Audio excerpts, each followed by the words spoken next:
আসসালামু আলাইকুম বন্ধুরা, ওয়েলকাম টু অ্যানিমে প্রিকিস। এবং আজ আমি কোনো অ্যানিমে না বরং একটি ডাংহুয়ার রিভিউ দিব।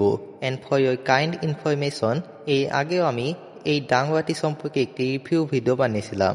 তবে সেই ভিডিওতে আমি শুধু সিজন 1-এর রিভিউ দিয়েছিলাম, কারণ সিজন 2 আমি তখনও দেখেছিলাম না।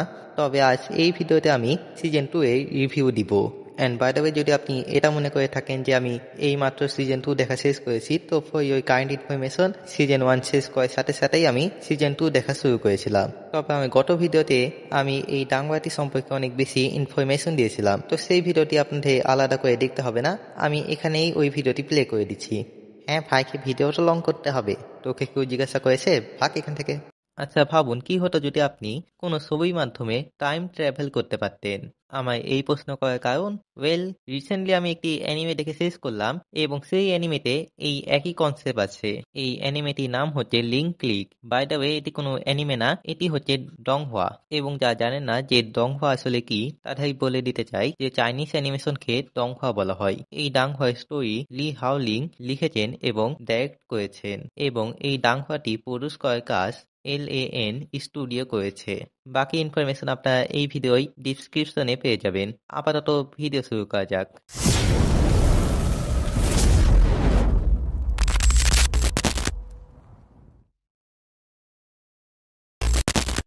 তো প্রথমে কথা বলা যাক এই অ্যানিমেটি স্টোরি ব্যাপারে। তো এর আগেই বলেছিলাম এই অ্যানিমেটি ডাংওয়াটি টাইম ট্রাভেলের উপর বেস্ট করে বানানো হয়েছে। এই ডাংওয়াটি প্রধান দুইটি ক্যারেক্টার হচ্ছে চেন জিয়াংসি আর লু ওয়াং। তারা এখানে বেসিক্যালি একটি ছবি প্রিন্ট করার দোকান চালায়, মানে ক্যামেরাতে তোলা ছবি প্রিন্টিং এর দোকান। তবে এখানে তাদের কাছে আনইউজুয়াল পাওয়ার আছে, যেটা ছবির মাধ্যমে টাইম ট্রাভেল করতে পারে। এখানে জিয়ানসি তার পাওয়ারের মাধ্যমে ছবির ভিতরে কোনো ক্যারেক্টারের মাঝে ঢুকে যেতে পারে, অথবা সে সরাসরি সেই ছবিতেই উপস্থিত হতে পারে। এবং ওয়াং এর কাছে পাওয়ার আছে, সেই ছবিতে হওয়া অতীতের ঘটনা অবজার্ভ করতে পারে। তবে তারা পাস্টে হওয়া কোনো ইভেন্ট চেঞ্জ করে না, কারণ পাস্টে কোনো ইভেন্ট চেঞ্জ হলে সেটা ভবিষ্যতে ইফেক্ট দিবে। এই বিষয়ে জিয়াংসি অত বেশি গুরুত্ব না দিলেও ওয়াং কিন্তু এই বিষয়টি অনেক বেশি মান্য করে, কারণ সে চায় না যে অতীতে কিছু চেঞ্জ করার ফলে ভবিষ্যৎ পরিবর্তিত হোক। তো এখানে তারা ছবি প্রিন্টিং এর পাশাপাশি গোপনে কাইন্ড অফ ডিটেকটিভের কাজ করে। মানে এখানে বিষয়টি এরকম যে তাদের কাছে কিছু ক্লায়েন্ট আছে, যা হয়তো অতীতে হওয়া কিছু ঘটনা ভালোভাবে পর্যবেক্ষণ করানোর জন্য এসে থাকে, অথবা কোনো কিছুই তথ্য বের করানোর জন্য এসে থাকে। আশা করছি এই ডাংওয়াটি সম্পর্কে আপনাদের পর্যাপ্ত ধারণা দিতে পেরেছি। তো এই ডাংওয়াটি প্লট সম্পর্কে তো জানলাম, তো এখন জানা যাক এই ডাংওয়াটি অ্যানিমেশন কেমন। তো যদি আমি নিজের কথা বলি, তো এই ডাংওয়াটি অ্যানিমেশন আমার সিরিয়াসলি অনেক ভালো লেগেছে। এবং ক্যারেক্টার ডিজাইন আর ব্যাকগ্রাউন্ড তো ভালো ছিলই, তার সাথে এই ওপেনিং সং, মানে সত্যি কথা বলছি, এই ডাংওয়াটি মোট 11টি এপিসোড আছে, এবং সেই 11টি এপিসোডে আমি ওপেনিং সং স্ক্রিপ্ট না করে দেখেছি। অ্যান্ড বাই দ্য ওয়ে, এই ডাংওয়াটি মোট 2টি সিজন এবং 2টি ওভা অথবা মুভি আছে। তো আমি প্রথম সিজন দেখে শেষ করেছি।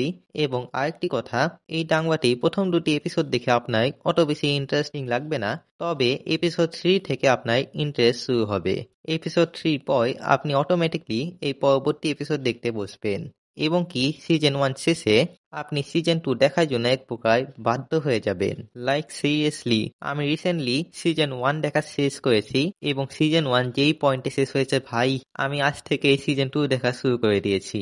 তো যদি আপনি টাইম ট্রাভেল কনসেপ্টের উপর ইন্টারেস্ট রাখেন, তো আপনার এই ডাংওয়াটি অবশ্যই দেখা উচিত, because this is really interesting. তো এটা সিজন 1 এবং সিজন 2 দেখে আমি যা বুঝেছি, মানে আমি নিজেই কথা বলছি, সিজন 1-এ আপনাকে বেসিক্যালি ক্যারেক্টার ইন্ট্রোডাকশন এবং ক্যারেক্টারদের পাওয়ার কি সেটা কিভাবে ব্যবহার হয়, এবং ক্যারেক্টারদের সাথে একটা ইমোশনাল বন্ডিং সৃষ্টি করে দেয়। তবে মূল কাহিনী সিজন 2-এ শুরু হয়। অ্যান্ড সিরিয়াসলি, এটা সিজন 2 সিজন 1-এর থেকেও ভালো এবং দ্বিগুণ ইন্টারেস্টিং। এবং ওপেনিং, ভাই সিজন 1-এ যেমন আমি এই ওপেনিং একবারও স্কিপ করিনি, সেই রকম সিজন 2-এও আমি এই ওপেনিং একবারও স্কিপ করিনি।